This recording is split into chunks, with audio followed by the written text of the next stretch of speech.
আজকে যে সত্যি ঘটনাটা শোনাবো সেটা 28 মে 2025-এ গুজরাতের একটা ফেমাস শহর পাটন, সেখান থেকে মাত্র 16 কিলোমিটার দূরে একটা গ্রাম আছে, জাখোতড়া সেই গ্রামের নাম। তো সেখানকার একটা ঘটনা। সেখানে সুরেশ আর গীতা দুজন স্বামী স্ত্রী, আর তাদের একটা 3 বছরের বাচ্চা আছে। তো ঘটনার দিন রাত্রেবেলায় তারা তিনজন একসাথে রাত্রেবেলায় ঘুমিয়েছে। হঠাৎ করে ভোরবেলায় 3টের সময় সুরেশের ঘুম ভেঙে যায়। তার বাচ্চা খুব কাঁদছে। তো ঘুম ভাঙতেই সে লাইট জ্বালায়, দেখে তার স্ত্রী নেই, চারিদিকে খোঁজে, কোথাও নেই। প্রথমে সে ওয়াশরুমের দিকে যায়, সেখানে নেই, কিচেনে নেই, কোথাও নেই। তাহলে সে গেল কোথায়? সে বাড়ির চারিদিকে খুঁজতে থাকে, কোথাও কিন্তু স্ত্রীকে পাচ্ছে না। খুঁজতে খুঁজতে ভোর হয়ে গেছে।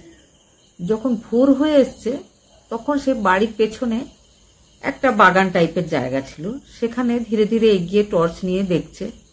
তো দেখতে দেখতে সে দেখতে পায় যে, দেখেই বোঝা যাচ্ছে যে কিছুক্ষণ আগে আগুন জ্বলছিল, আগুনটা একদম নিভে যাওয়ার আগে যেভাবে জ্বলে একটু একটু ধোঁয়া উঠছে, এরকম একটা অবস্থা। তো সে সেখানে গিয়ে পৌঁছায়। টর্চ জ্বালিয়ে প্রথমটা তার চোখ পড়ে পায়ের দিকে। তো পায়ের দিকে যখন সে দেখে তখন সে দেখতে পায় যে পায়ের যে তোড়াটা বা যে নুপুরটা পড়ে আছে সেটা তার স্ত্রীর, আর জামাটাও যেটা গায়ে আছে সেটাই তো পরে তার স্ত্রী ঘুমাতে গেছিল। তাহলে তার স্ত্রী কি করে পুড়ে গেল, বা কে তাকে পুড়িয়ে দিল, নাকি তার স্ত্রী নিজেই এখানে এসে আত্মহত্যা করেছে? এটা ভেবে সে জোরে জোরে চিৎকার করতে শুরু করে। তখনও কিন্তু ঠিক মতো আলো ফোটেনি, অন্ধকারের মধ্যেই ব্যাপারগুলো হচ্ছে। সুরেশ জোরে জোরে কাঁদতে শুরু করে যে তার স্ত্রী গীতা মারা গেছে। আর এই খবরটা পুরো গ্রামের মধ্যে আগুনের মতো ছড়িয়ে পড়ে। সব লোকজন ভিড় করে এসে সেখানে। সেই ভিড়ের মধ্যে থেকে একটা লোক এগিয়ে আসে। এগিয়ে এসে সে খুব ভালো করে তাকিয়ে দেখে। দেখার পরে সে বলে যে যে পুড়ে গেছে সে গীতা নয়, সে তার দাদা। দাদার নাম হরজি দেবা সোলঙ্কি। সুরেশ বলছিল আমার স্ত্রী, কারণ ওই বডিটার গায়ে যে গয়না ছিল, হাতের চুড়ি, কানের, নাকের, পায়ের বা জামা কাপড়, এগুলো ছিল গীতার। আর হরজি দেবা সোলঙ্কির ভাই বলছে যে এটা তার দাদা, কারণ সে দেখতে পাচ্ছে যে ফেসে একটু একটু দাড়ি রয়েছে বা মুখের যে টাইপটা, সেটা দেখে তার মনে হচ্ছে ওটা তার দাদা। পুলিশকে ডাকা হয়, পুলিশ বডিটা নিয়ে চলে যায়। পোস্টমর্টমের পরে রিপোর্ট দেয় যে এই বডিটা হচ্ছে একটা পুরুষ মানুষের, একটা বয়স্ক মানুষের, বয়স 70 বছরের কাছাকাছি হবে। যে লোকটা বলেছিল যে এটা তার দাদার বডি, তার সাথে ডিএনএ রিপোর্টও ম্যাচ করে যায়। তো প্রমাণ হয়ে যায় যে এটা সত্যি সত্যি 70 বছর বয়সী হরজি দেবা সোলঙ্কির বডি। তাহলে গীতা কোথায় গেল? গীতার মিসিং ডায়েরি হয়, আর হরজি দেবা সোলঙ্কির মার্ডারের একটা কেস ফাইল করা হয়। এবার পুলিশ টিম গীতাকে খুঁজতে শুরু করে। গীতার হাজবেন্ডের কাছে যখন জিজ্ঞেস করা হয় যে কারোর ওপর সন্দেহ আছে কিনা বা তার স্ত্রীর সাথে কারোর সম্পর্ক রয়েছে কিনা, তো পাড়ার সবাই আর সেই সঙ্গে সুরেশ সবাই বলে যে গীতার সাথে এই পাড়ারই একজন ছেলে আছে, তার নাম ভরত, তার সাথে তার একটা অবৈধ সম্পর্ক রয়েছে। সবাই জানে পাড়ার, আর সুরেশও জানে।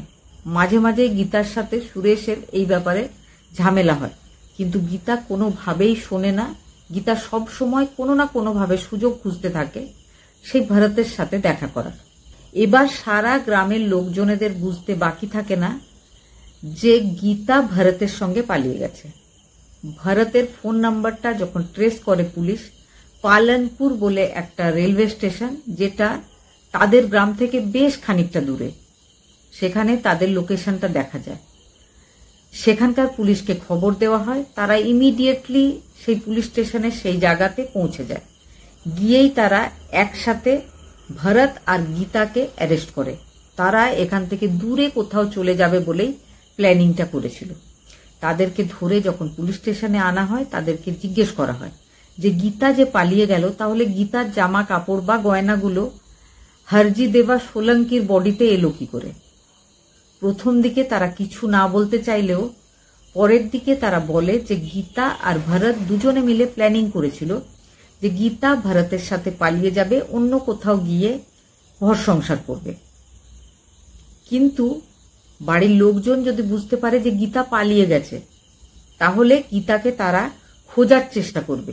খুঁজে যদি পায় তাহলে আবার ফিরিয়ে নিয়ে এসে নিজেদের সাথেই রাখবে, যেটা গীতা চাইছিল না। গীতা চাইছিল ভরতের সাথে থাকতে আর এমন কিছু একটা করতে যাতে তাকে আর খোঁজাও না হয়, যাতে সবাই ভাবে যে গীতা সুসাইড করেছে, গীতা মারা গেছে। এই ঘটনাটা ঘটাবে বলে তারা গীতার শরীর স্বাস্থ্যটা ঠিক যেরকম বা গীতার হাইটটা যেরকম সেই রকম একটা শরীর স্বাস্থ্যের মানুষের খোঁজ করছিল। সেটা ছেলে হোক বা মেয়ে হোক, কোনো প্রবলেম নেই, তারা খুঁজছিল।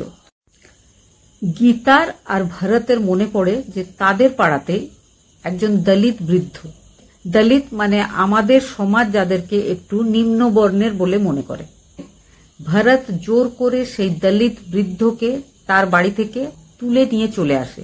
সে একাই থাকতো সেখানে। তারপরে তাকে একটা অজ্ঞান হওয়ার ইঞ্জেকশন দিয়ে দেওয়া হয়। সে যখন অজ্ঞান হয়ে যায়, তার গায়ে গীতার জামা কাপড়, গীতার গয়না সব পরিয়ে দেওয়া হয়। সে কিন্তু অজ্ঞান হয়ে গেছিল, সে মারা যায়নি। ওই অবস্থায় পেট্রোল দিয়ে তাকে আগুন ধরিয়ে দেওয়া হয়। সে পুড়তে থাকে। গীতা আর গীতার বয়ফ্রেন্ড দুজনে সেখান থেকে পালিয়ে যায়। গীতা আর ভরত দুজনেরই আমাদের বর্তমান যে উন্নত টেকনোলজি সেই বিষয়ে খুব একটা জানা নেই। তার কারণ হলো, যখন সেই পুড়ে যাওয়া বডিটার পোস্টমর্টম হবে তখন কিন্তু সবাই জানতে পারবে যে ওটা গীতার বডি নয়, ওটা কোনো পুরুষ মানুষের বডি। তো যাই হোক, গীতা আর ভরত তাদের এইসব বিষয় জানা ছিল না। সেই জন্য গীতা আর ভরত হরজি দেবা সোলঙ্কিকে নিজের গয়না, নিজের জামা কাপড় সব পরিয়ে দেয়, আগুন ধরিয়ে দেয়। আগুনও কিন্তু পুরো শরীরটাকে নষ্ট করে দিতে পারেনি। কিছুটা বোঝা যাচ্ছিল বলেই হরজি দেবার সোলঙ্কির যে দূরসম্পর্কের ভাই, সে বডিটা দেখে চিনতে পেরেছিল। একজন দলিত বৃদ্ধকে জীবিত পুড়িয়ে ফেলার অপরাধে দুজনকেই এখন পুলিশ হেফাজতেই রাখা হয়েছে। হরজি দেবা সোলঙ্কি একজন দলিত বৃদ্ধ ছিলেন। সে জীবিত অবস্থায় তার উপর এই যে অত্যাচার হয়েছিল, সেই জন্য সেখানকার সমস্ত দলিত প্রজাতিরা সরব হয়েছে। সবাই এই ঘটনাটা বিচার চাইছে। কেন দলিতদের উপরে আমাদের দেশে এই ধরনের অত্যাচার হবে, সেটার জবাব তারা চাইছে।